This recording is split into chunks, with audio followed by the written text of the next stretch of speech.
Hello दोस्तों, आज हम बात करने वाले हैं श्री भगवत गीता की। दोस्तों, श्री भगवत गीता का ज्ञान उसी इंसान को समझ में आता है जो ज़िंदगी में आगे बढ़ना चाहता है, जिसे अपनी तकलीफ़ों को पार करके आगे निकलना है। दोस्तों, अगर ज़िंदगी में सफलता प्राप्त करना चाहते हो, अपनी ज़िंदगी को बेहतर बनाना चाहते हो, दोस्तों वास्तव में ही गीता मनुष्य को बेहतर बनाती है। जो इंसान को जीवन में करना चाहता है उसी को भगवत गीता का ज्ञान समझ में आता है। अगर कोई इंसान अपनी जानकारी बढ़ाना चाहता है, मौज मस्ती के लिए भगवत गीता को पढ़ना चाहता है, तो उसे असल अर्थ उसे समझ में नहीं आता है। वास्तव में ही भगवत गीता का यह असली काम यह है कि हर जीवन की हर समस्या का समाधान निकालती है, हर एक प्रश्न का उत्तर मिलता है और ज़िंदगी में हम आगे बढ़ सकते हैं, एक नया रास्ता मिलता है। दोस्तों आज हम बात करने वाले हैं, हमारे जीवन में कई बार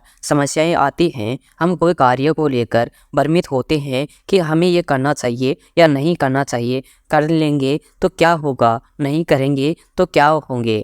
जीवन में हर प्रकार की चुनौतियां मिलती हैं, उनसे हम डर जाते हैं, तो उस डर का सामना कैसे करें। तो आज का वीडियो उसी टॉपिक पर है, तो वीडियो को अंत तक देखिए और कुछ ऐसे श्लोक बताने वाला हूँ जो आपकी ज़िंदगी बदल देगा और जो श्लोकों के माध्यम से मैं आपको समझाऊंगा।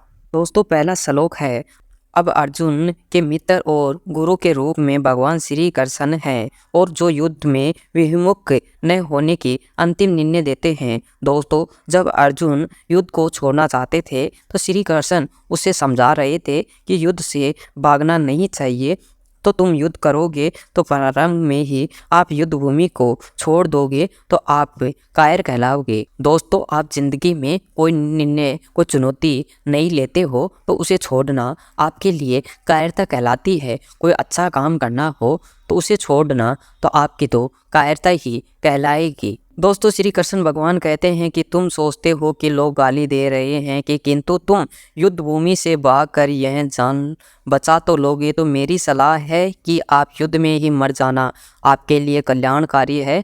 तुम जैसे सम्मानीय व्यक्ति के लिए एक निंदा करने वाला एक कलंक है तुम्हारी जिंदगी में, तो जो मृत्यु से भी बुरी चीज़ है। तुम्हें प्राणों के भय से भागना नहीं चाहिए। तुम्हें मेरी इस मित्रता का सदुपयोग करने से आप समाज में अपनी प्रतिष्ठा खोने के कलंक से आप बच सकते हो। आपका अच्छा काम होगा, समाज में आपका नाम होगा। दोस्तों, हम वैसे ही एग्ज़ाम की तैयारी करेंगे, हम अच्छा पढ़ेंगे तो अच्छे नंबर प्राप्त होंगे, तो हमें अच्छे ही समाज में कहलाए जाएंगे। श्री कृष्ण भगवान कहते हैं कि जिन महान योद्धाओं ने तुम्हारे नाम का यश का सम्मान दिया है, जो तुम महान काम कर सकते हो उसका यश दिया है, कि वे सोचेंगे कि तुमने डर के मारे युद्ध भूमि छोड़ दी, इसे तुम्हें क्या तुच्छ मानेंगे, आपको क्या समान रह जाएगा आपका इस युद्ध में। भगवान श्री कृष्ण अपना निर्णय सुना रहे हैं कि तुम यह मत सोचो कि दुर्योधन,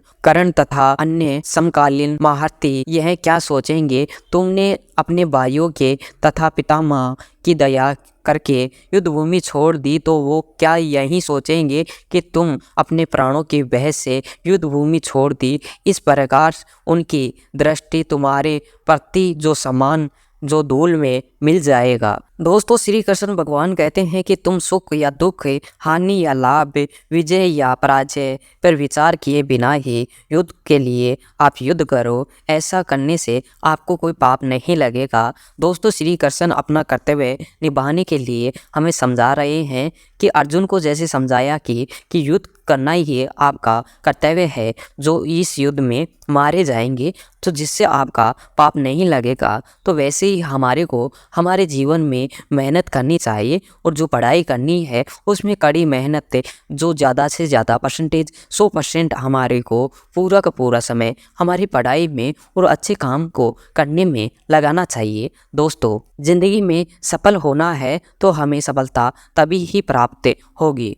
दोस्तों श्री कृष्ण भगवान समझाते हैं कि हम जिंदगी में अच्छे कर्म करेंगे, हमें अच्छे ही फल प्राप्त होंगे। अगर हमने बुरे काम किए हैं, गलत काम किए हैं, तो उनके अकॉर्डिंग ही हमें बुरे फल प्राप्त होंगे। दोस्तों जिंदगी में हमें अपना कर्म करना चाहिए और फल की इच्छा कभी नहीं करनी चाहिए, क्योंकि हम जैसा कर्म करेंगे वैसा ही फल प्राप्त होगा। तो इसीलिए दोस्तों श्री कृष्ण भगवान कहते हैं कि यदि युद्ध में मारे जाओगे तो स्वर्ग मिलेगा, यदि तुम जीत जाओगे तो इस पृथ्वी के साम्राज्य में आप सुख के भोग भोगोगे। तह दृढ़ संकल्प करके आप खड़े हो जाओ और युद्ध करो।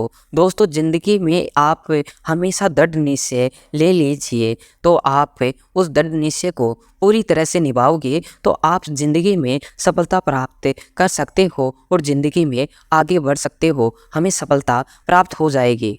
दोस्तों श्री कृष्ण भगवान कहते हैं कि हमें ज़िंदगी में कभी भी हार नहीं मानना चाहिए, हमें निरंतर हमारे कर्म और मेहनत पर ध्यान देना चाहिए। लगातार करने से हम सफल हो जाएंगे ज़िंदगी में।